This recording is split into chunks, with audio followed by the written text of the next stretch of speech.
அமெரிக்காவே வியந்து பாராட்டிய ஒரு தமிழனை பத்தி உங்களுக்கு தெரியுமா? 1940ஆம் ஆண்டு திருநெல்வேலி மாவட்டத்தில் பிறந்தவர் தான் இந்த பாலம் கல்யாண சுந்தரம். இவர் படிச்சு முடிச்சிட்டு ஒரு கல்லூரியில மாதம் 10,000 ரூபாய் சம்பளத்துக்கு வேலைக்கு போறாரு. அங்க கொடுக்கிற 10,000 ரூபாய் சம்பளத்தை முழுசா ஏழை மக்களுக்கு தானம் செய்யறாரு. இவர் இப்படி தானம் செய்யறது ஒரு மாசமோ இல்ல 2 மாசமோ இல்ல, கிட்டத்தட்ட 30 வருஷமா இவர் சம்பாதிச்ச பணம் சுமார் 30 லட்சத்தையும் தானமாக கொடுத்திருக்காரு. கல்லூரியில வேலை முடிஞ்சதும் இரவு நேரத்துல ஹோட்டல்ல சர்வர் வேலைக்கு போய் அந்த காசுல தான் வீட்டு செலவை பார்த்திருக்காரு. இப்படி ஒரு சேவை செஞ்சவரை வழக்கம் போல தமிழ்நாடு பாராட்டுகளை மட்டும் தெரிவிக்குது. ஆனா இவரோட சேவையை பார்த்து வியந்து போன அமெரிக்கா கடந்த நூற்றாண்டுல இவர்தான் சிறந்த மனிதர்னு சொல்லி இவருக்கு தி மேன் ஆஃப் மில்லேனியம் என்கிற உயரிய விருதை கொடுத்து பரிசு தொகையா 30 கோடி ரூபாய் பணத்தையும் கொடுக்குது.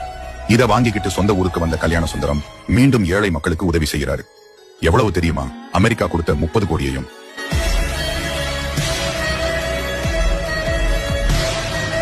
நான் கண்டு வியந்த மனிதர்ல இவரும் ஒருத்தர். இவரை உங்களுக்கு பிடிச்சிருந்தா வீடியோவை லைக் பண்ணிட்டு கமெண்ட்ல